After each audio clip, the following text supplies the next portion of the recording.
We're a small pool of players in a very big industry. The steel pipe industry kind of covers coast to coast, border to border, and a lot of different aspects of the life in the United States.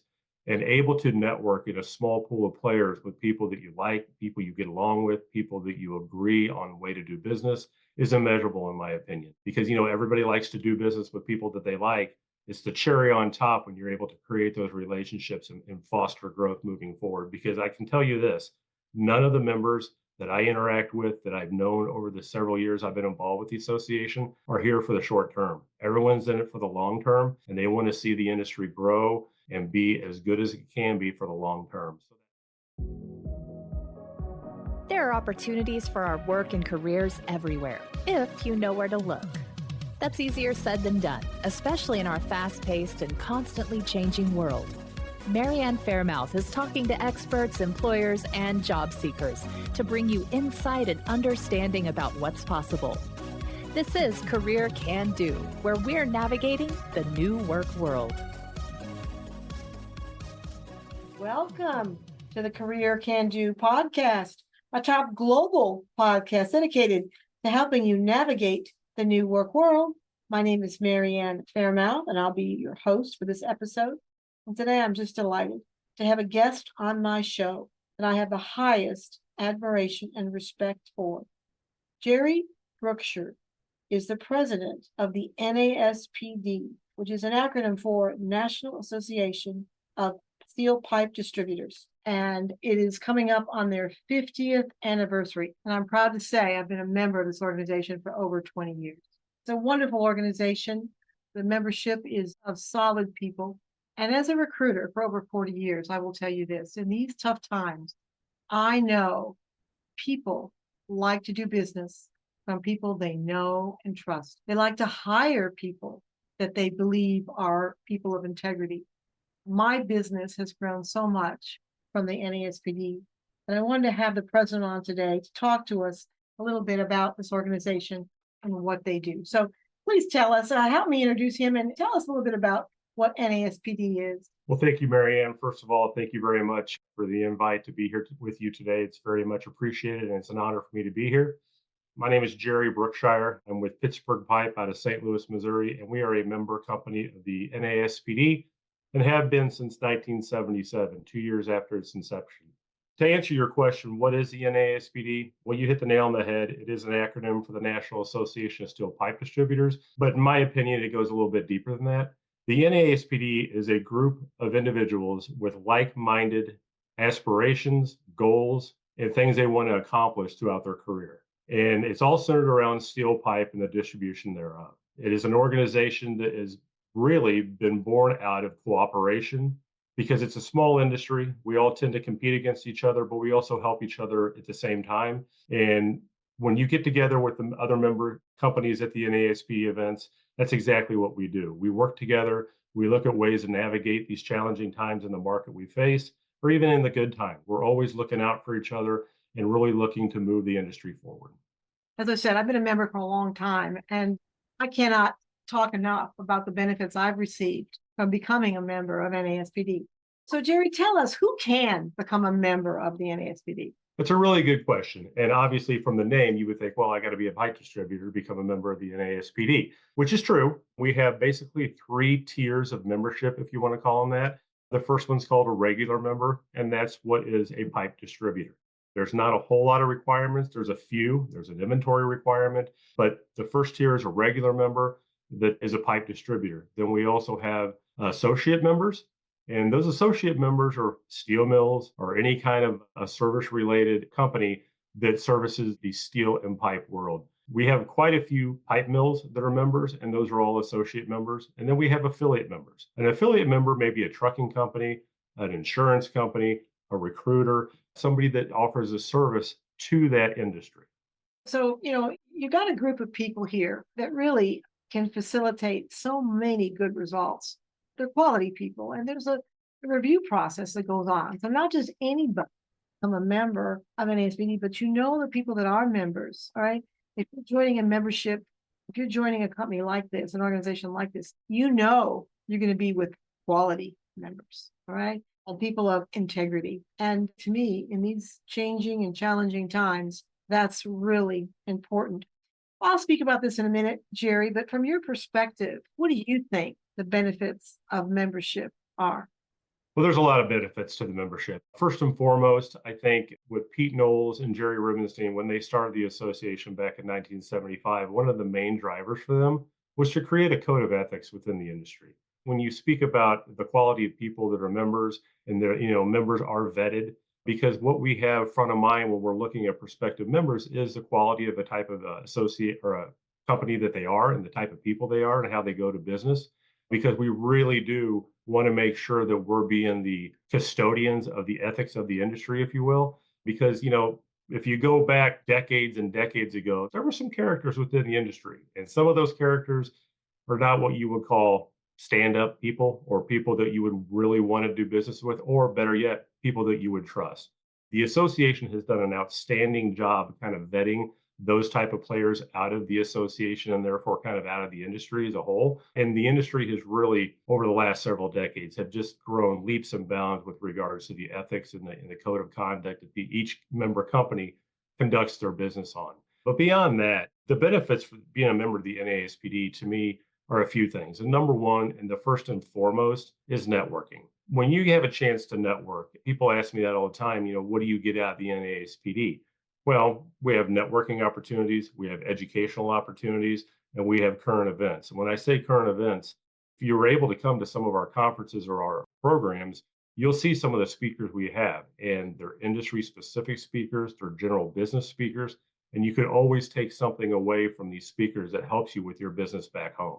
And so, by getting back to the networking part of it a little bit, we're a small industry.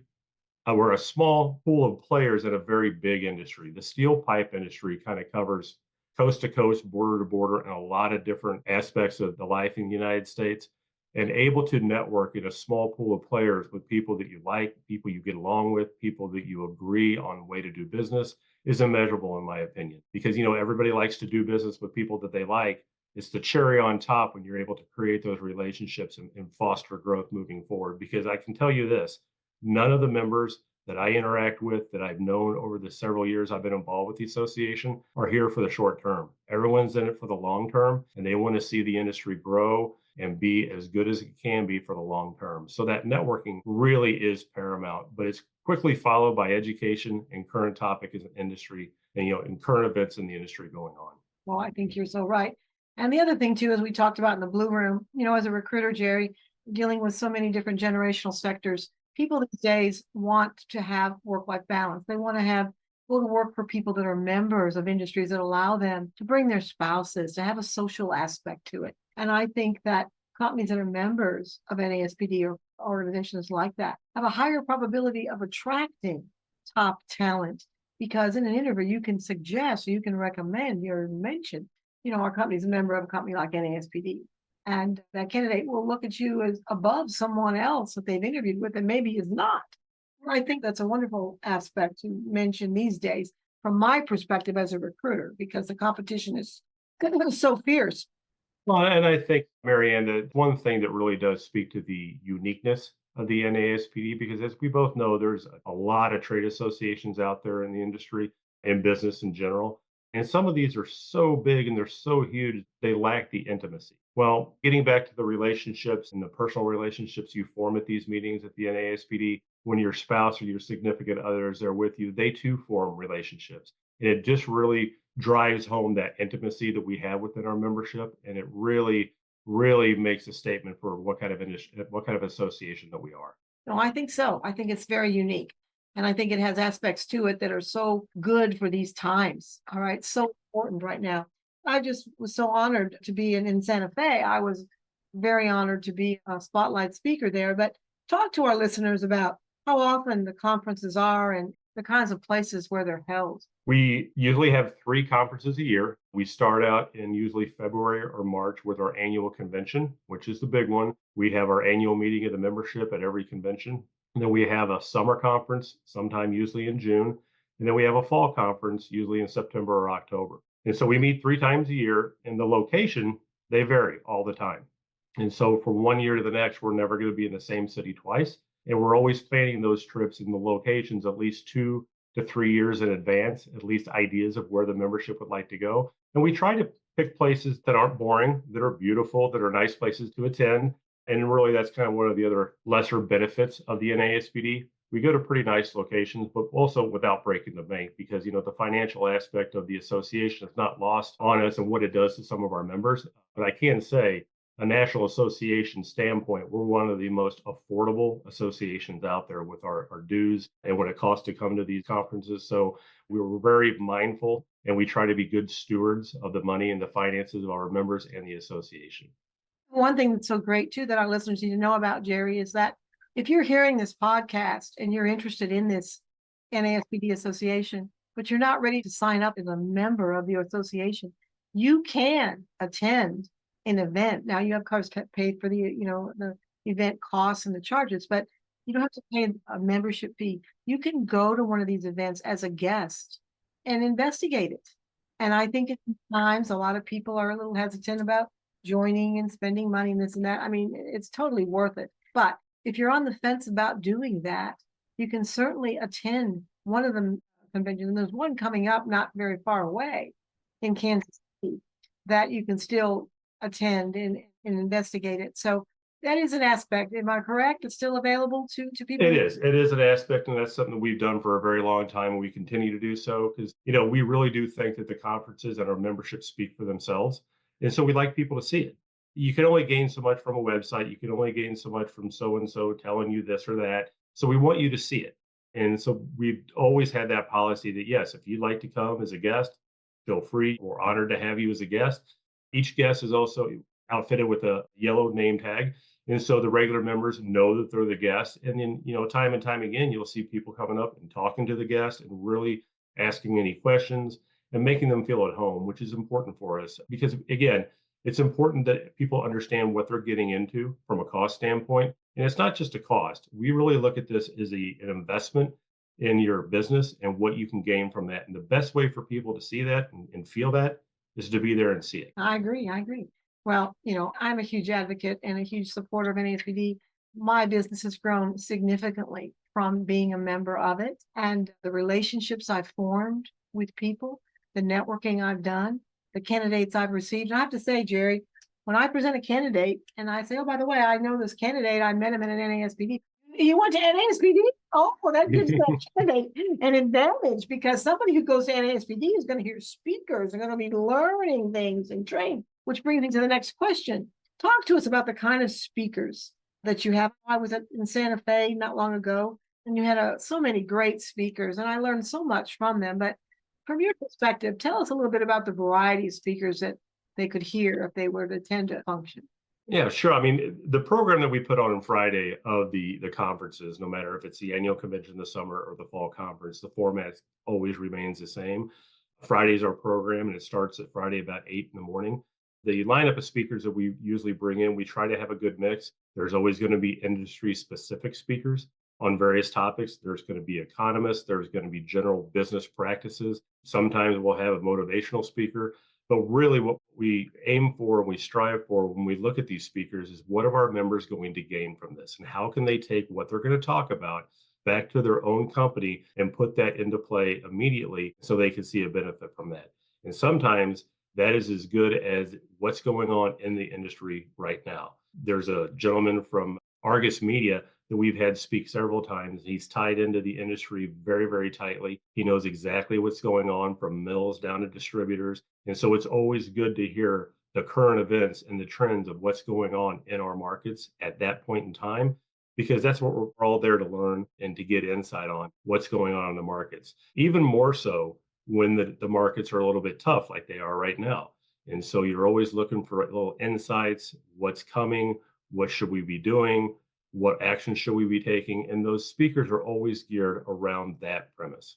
Oh, I agree. I mean, it gives you a great advantage as a business person to attend these functions, because the information that you glean from them allows you to be a better business person, in my opinion. That's exactly right. And it's not only just industry specific, but it comes down to labor. For your world, Marianne, from a labor standpoint, people are having problems with labor today, or not today, But this year and last year, it's kind of been an ongoing issue for a lot of our member companies. But we talk about insurance, we talk about regulatory issues, we talk about taxation, we talk about everything that impacts their business, not just steel and pipe. It's amazing the speakers they have. I mean, I've learned so much from it, and it's really helped my company grow. So, Jerry, talk about when the next conference is, and then when they're going to be available in 2025. So our next conference is in September. I believe it's the week of the 17th. I think it starts the 19th, that Thursday, where we have our committee meetings. But this fall conference is going to actually be in my hometown of Kansas City, Missouri. First time the NASPD has been in Kansas City, and we're very proud of what the Kahn brothers at Kahn Steel has really put together for us. They're also local to Kansas City, and they take a lot of pride in their hometown. And we've got an outstanding conference lined up with great speakers. Just to kind of the tip of the iceberg, we're having a gentleman from Big River Steel is going to be speaking to us, which is one of the brand new state-of-the-art steel mills in the country, located in Arkansas. He's going to be speaking at it along with an economist and I believe a banker as well. So again, we're going to be hitting on current events, and we're really looking forward to Kansas City. It looks like it's going to be a great turnout. We have a good registration list going so far. There's still time to register if people would like to meet us. It's an easy place to get to. It's in the middle of the United States, so it's easy for anybody to get to, no matter where they're coming from. And then moving forward into next year, we hit on this a little bit earlier, that in February, we're going to be having our 50th anniversary, which is our annual convention. And we're going back to the location where it all started 50 years ago in San Antonio, Texas. We felt it was appropriate for this milestone to go back where Jerry Rubenstein and Pete Knowles started this association 50 years ago. And then we're going to be having our summer conference. And then our fall conference, again, it's going to be the June timeframe. And in the fall will be in the September timeframe as well. And if memory serves me correct, I believe next summer is in Vancouver, British Columbia, and the fall is in Charleston, South Carolina. Wow, what great places, Jerry. And I got to tell you, yes, you're going to meet people. Yes, you're going to do networking. Yes, you're going to learn so much. But I'll tell you what, you're going to have fun. I was in San It is fun.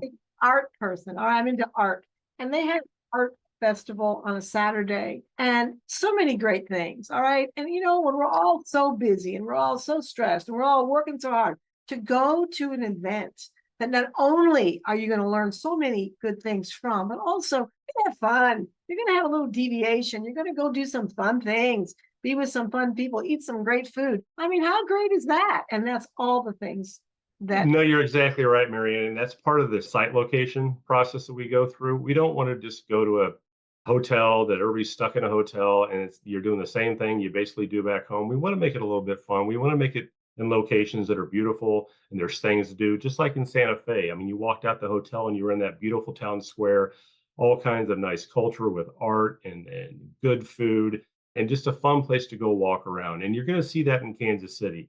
The hotel that's hosting our event is the Intercontinental, right off the Country Club Plaza. And I don't know if you or your listeners are familiar with the Country Club Plaza, but it is a very nice shopping district south of downtown Kansas City. And it's very, very unique. You got the Nelson Art Gallery just up the road. There's so much to see and do there. And it's all within walking distance. So it's going to be a nice relief for our members to get away from the grind just a bit with other members and go out and enjoy a walk and go enjoy a meal, go have some drinks, go look at the artwork.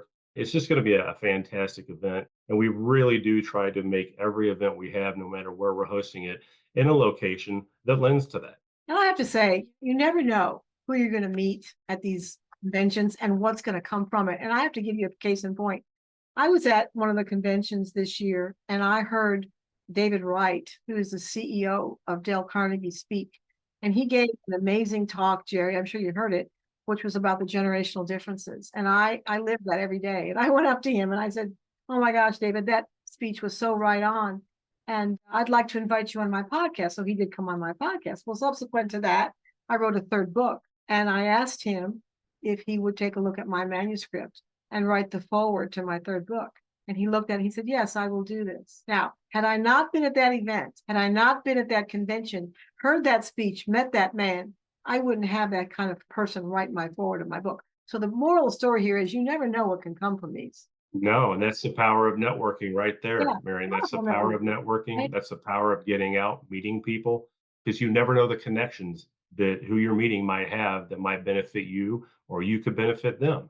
And that's the beauty of it. It is. It is. So We've got the big 50th anniversary coming up this February. We certainly hope you'll all be a part of that. We've got a very big event coming up very soon in September in Kansas City.